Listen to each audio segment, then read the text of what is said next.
अऊज़ु बिल्लाहि मिनश शैतानिर रजीम। बिस्मिल्लाहिर रहमानिर रहीम।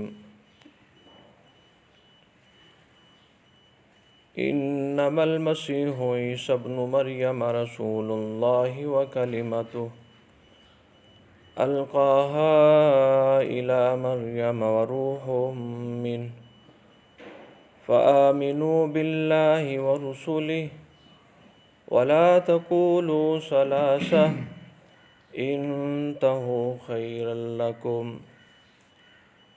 सदक़ल्लाहुल अज़ीम।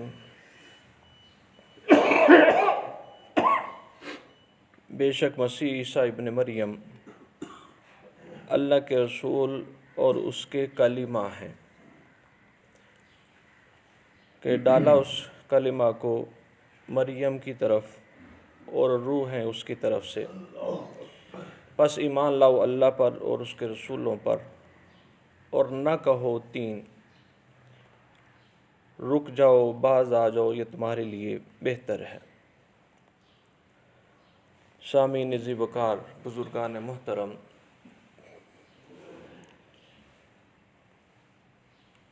आयत मुबारका के पहले हिस्सा में दीन में गुलूव से मना किया गया। अहले किताब हों, यहूदी हैं, ईसाई हैं, और जनाब नबी करीम सल्लल्लाहु अलैहि वसल्लम के कई सारे जो फरामीन मुबारका हैं, उनमें अहले ईमान को यानी मुसलमानों को भी इस चीज़ से मना किया गया है, रोका गया है कि गुलूव ना करो। और साथ में जनाब नबी करीम सल्लल्लाहु अलैहि वसल्लम का ये इरशाद गिरामी फरमाया कि तुम पहली कौमों के बिल्कुल नक्शे कदम पर चलोगे। गुलूव में, दूसरी चीज़ों में तुम उनकी इस तरह पैरवी करोगे, इस तरह बराबरी करोगे कि जिस तरह एक जूते का पाँव दूसरे जूते के बराबर होता है। यानी सारे के सारे वो काम करोगे जो पहली कौमें करती रही हैं।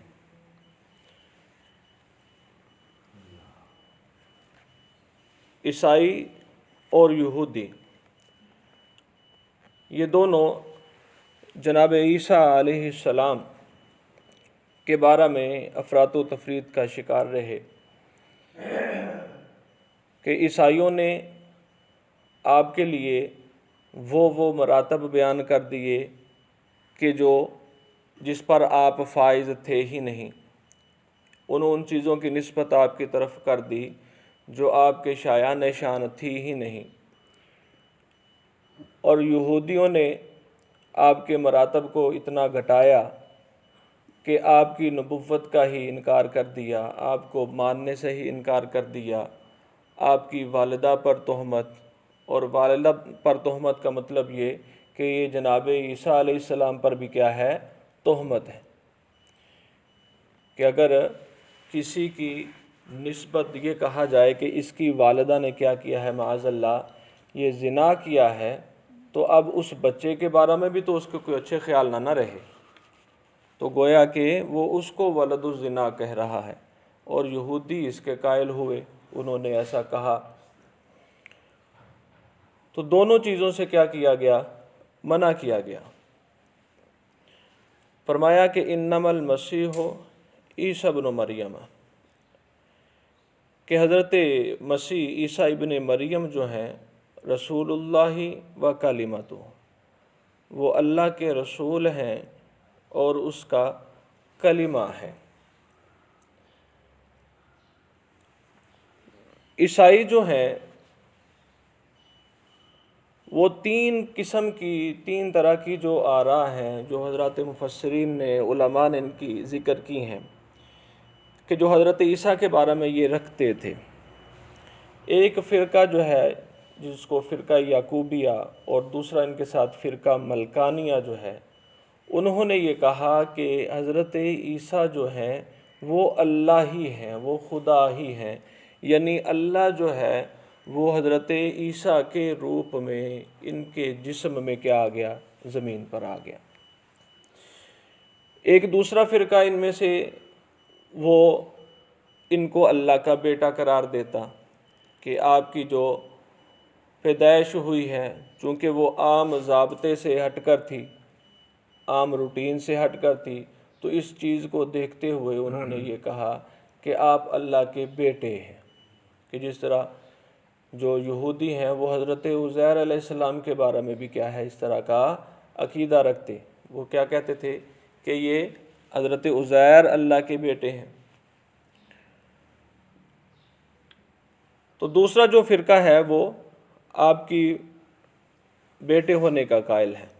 और तीसरा जो है वो अकीदा तसलीस इसका कायल है। वो कहते हैं कि एक जो है वो खुदा नहीं है, बल्कि जो तीन ज़ातें हैं, तीन जो शख्सियात हैं, वो मिल कर के खुदा और इलाह बनते हैं। कि उनमें से एक अल्लाह है, दूसरे हज़रत ईसा हैं और तीसरे सैयदा मरियम है। और इन्हीं में से एक और दूसरा ग्रोह भी है कि जो हज़रत मरियम की जगह पर हज़रत जिब्रील अमीन को रखता है। कि ये ट्रायंगल, ये जो तसलीस है, ये इसका कायल है कि ये तीनों मिल कर के क्या बनते हैं, खुदा बनते हैं, इलाह जो है वो बनते हैं, जिसको अकानी में सलासा भी कहा जाता है। तो आयत मुबारका में हर किस्म का जो इनका ये जो बातल अकीदा था, बातल नज़रिया था, उसकी क्या कर दी गई, नफ़ी कर दी गई। कि जिस तरह का ये दावा करते हैं यहूद आपके बारे में, जिस तरह की सोच और नज़रिया और अकीदा रखते हैं वो भी गलत। ईसाई आपके बारे में जिस तरह के मनगढ़ंत जो है अकायद रखते हैं, नज़रियात रखते हैं, एतक़ादात रखते हैं, वो भी सारे के सारे मनगढ़ंत हैं। ना ही हज़रत ईसा खुदा हैं, ना ही अल्लाह के बेटे हैं, और ना ही ये जो अकानी में सलासा जो ये तसलीस के कायल हैं, ना ही ऐसा है कि अल्लाह जो है वो अपनी कुदरत में, अपने इलाह और माबूद होने में किसी का मोहताज नहीं है। और हज़रत मसीह के बारे में फरमा दिया कि इन्नमल मसीह ईसा इब्न मरियम, कि मसीह जो हैं ईसा इब्न मरियम है। फरमाया मसीह ये इनका लक़ब है और इनकी इज़्ज़त और शरफ़ के लिए यहाँ पर ये ज़िक्र किया गया है कि आपकी जो अल्लाह पाक ने आपको जो एज़ाज़, जो मोजज़ा दिया था मसीहाई का, कि आप क्या करते थे, अगर कोई मादरजाद नबीना होता था, उसकी आंखों पर हाथ फेरते तो वो बीना हो जाता था। इसी तरह बर्स के मरीज़, उसके लिए भी आप मसीहा थे। इसी तरह किसी भी किस्म का कोई मरज़, कोई मरीज़ आपके सामने आ जाता तो क्या हो जाता, अल्लाह पाक आपकी वजह से क्या कर देते थे, उसको शिफा देते थे। तो ये मसीहाई जो थी ये आपका एक ज़िंदा मौजज़ा था, ये आपका एज़ाज़ था। तो उसी निस्बत से आपको मसीह कहा जाता है। बाज़ हज़रात ने मसीह की और भी जो है वजह बयान की हैं कि जिसकी वजह से आपको ये मसीह का लक़ब दिया गया। और दूसरा कि ये जो कहते हैं कि ये इब्नुल्लाह हैं, फरमाया ये इब्नुल्लाह नहीं है, फरमाया ईसा इब्न मरियम है, ईसा इब्न मरियम है। और आम तौर पर जो ज़ाब्ता ये है कि जो बच्चों की निस्बत है, औलाद की जो निस्बत है, वो बाप की तरफ की जाती है। लेकिन हज़रत ईसा अलैहिस्सलाम की जो पैदाइश है वो चूँकि आम ज़ाब्तों से हट कर थी कि आपका बाप कोई नहीं, हज़रत ईसा का वालिद कोई नहीं, इसलिए आपकी जो बनुव्वत की, आपके बेटा होने की जो निस्बत है वो आपकी वालिदा की तरफ की जाती है। इसलिए फरमाया कि ईसा इब्ने मरियम है। पहले भी मैं अर्ज़ कर चुका कि अल्लाह ताला ने इंसानों में अपनी इनकी पैदाइश के हवाले से अपनी जो कुदरत का जो इजहार है वो चार तरीके से किया है। कि हज़रत आदम अलैहिस्सलाम को बग़ैर माँ और बाप के पैदा किया गया। सैयदा हव्वा को जो उनकी पैदाइश थी वो बग़ैर वालिदा की हुई है, कि हज़रत आदम की पसली से वो मादा लेकर के उनकी तख्लीक हुई है। और आम इंसान जो हैं इसमें दोनों ही चीज़ें होती हैं, माँ भी होती है, बाप भी होता है। और हज़रत ईसा के बारे में फरमाया कि उनकी जो पैदाइश है वो बग़ैर बाप की हुई है। तो ये चारों तरह अल्लाह रब्बुल इज़्ज़त ने इंसानों की पैदाइश में, इंसानों की तख्लीक में अपनी कुदरत का इजहार फरमाया। तो हज़रत ईसा के बारे में फरमाया वो इब्नुल्लाह नहीं है, बल्कि क्या है, ईसा इब्न मरियम। और तीसरी बात फरमाया रसूलुल्लाह, अल्लाह के रसूल हैं। अल्लाह नहीं है, माबूद नहीं है, बल्कि अल्लाह के रसूल हैं। और चौथी चीज़ फरमाई व कलिमातुहु, अल्लाह के कलिमा है। कलिमा फरमाया चूँकि आपकी जो पैदाइश है अल्लाह रब्बुल इज़्ज़त की कुदरत ख़ासा से क्या है अमल में आई है कि आपने हज़रत जिब्रील अमीन को अल्लाह ने भेजा और कलमा कुन के ज़रिए से क्या किया गया, आपकी पैदाइश का अमल ये मुकम्मल हुआ है कि वो आए हैं और अल्लाह के हुक्म की जो तामील है वो वहाँ पर आकर के उन्होंने की है। वो क्या थी, फरमाया अलकाहा इला मरियमा, कि वो जो कलमा था वो उन्होंने हज़रत मरियम की तरफ डाला है, उन तक पहुँचाया है। वो क्या था, फरमाया व रूहुम मिन, कि अल्लाह की तरफ से ये रूह है। रूह फरमाया ये अम्र रब्बी है, कुल रूह मिन अम्र रब्बी। और हर इंसान में जो रूह डाली जाती है वो अल्लाह ही की तरफ से डाली जाती है। जिस्म के लिए जो है वो असबाब मादी इख्तियार किए जाते हैं। जिस्म की तख्लीक के लिए नुत्फ़ा है, नुत्फ़ा मादर जो है रहम मादर में ठहरता है, फिर वहाँ पर उसकी नबूव होती है, आगे उसकी बढ़ोतरी होती है। लेकिन जो रूह का मामला है वो क्या है, अल्लाह ही की तरफ से होता है, ये हर इंसान के लिए है। लेकिन यहाँ पर बतौर ख़ास हज़रत ईसा की जो है इज़्ज़त तकरीम, उनका शरफ़, उनकी बड़ाई को बयान करने के लिए कि उनकी जो रूह है वो ख़ास अल्लाह के हुक्म से, अल्लाह के अमर से थी। और हज़रत उबई बिन काब रज़ी अल्लाह ताला अन्हु की एक रवायत भी नज़र से गुज़री कि वो फरमाते हैं कि अल्लाह रब्बुल इज़्ज़त ने जब तमाम इंसानों से अरवाह से अहद अलस्त लिया था कि हज़रत आदम अलैहिस्सलाम की पुश्त मुबारक से, वहाँ से हज़रत आदम से लेकर क़यामत तक आने वाले आखिरी इंसान की जो रूह थी, अल्लाह पाक ने उनको बरीक बरीक ज़र्रात की शक्ल में, चींटियों की शक्ल में क्या किया था, उनको पुश्त मुबारक से बाहर निकाला। वो अरवाह थी और सारी की सारी अरवाह से अहद अलस्त लिया गया। अल्लाह ताला ने अपनी रुबूबियत का इकरार वहाँ उनसे लिया था।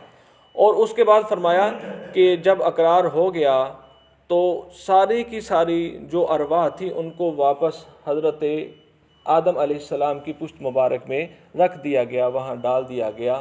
और हज़रत ईसा की जो रूह थी, फरमाया अल्लाह रब्बुल इज़्ज़त ने इसको अपने पास रख लिया। हज़रत ईसा की रूह को अपने पास रख लिया गया और फरमाया ये यहाँ पर फिर हज़रत जिब्रील अमीन की फूंक की सूरत में उस रूह को हज़रत मरियम तक, सैयदा मरियम तक ये किया गया था, ये पहुँचाया गया था। और आगे फरमाया कि फ़आमिनु बिल्लाहि व रसूलिही, अल्लाह पर और उसके रसूलों पर ईमान लाओ। ऐसा ईमान लाना नहीं है कि जैसे तुम ईमान लाते हो, कि ये भी कहते हो कि अल्लाह हमारा माबूद है और साथ में हज़रत ईसा के बारे में भी ये अकीदा रखते हो कि हज़रत ईसा भी क्या है, अल्लाह है, माबूद है। फरमाया ऐसा ईमान नहीं है कि अल्लाह पर ऐसे ही ईमान लाना है कि जिस तरह ईमान लाने का हक़ है, कि जिस तरह ईमान का तकाज़ा किया जाता है। और इसी तरह फरमाया उसके रसूलों पर भी ईमान। रसूलों पर ईमान लाना ये नहीं कि जिसको तुम्हारा दिल चाहे तुम कह दो कि ये अल्लाह के रसूल है, और जिस पर तुम्हारा दिल ना आए, जिस पर तुम्हारा नफ्स और दिल ना माने, उसके बारे में तुम ये कह दो कि ये अल्लाह के रसूल नहीं है। फरमाया नहीं, ऐसा नहीं है कि जैसा शरीयत का तकाज़ा है, जैसे तुम्हारी किताबों में लिखा गया है, जैसा तुम्हें हुक्म दिया गया है, ऐसे अल्लाह पर उसके रसूलों पर ईमान लाओ। और फरमाया फिर यहाँ पर रोक दिया गया, मना कर दिया क्या कि वला तकुलु सलासा, तीन तीन की रट न लगाओ। अल्लाह क्या है, अकेला है, वो अपनी ज़ात में, अपनी सिफ़ात में किसी का भी मोहताज नहीं है, किसी का भी मोहताज नहीं है। और फरमाया इंतहू खैरुल लकुम, ऐसे अकीदों से, ऐसे बात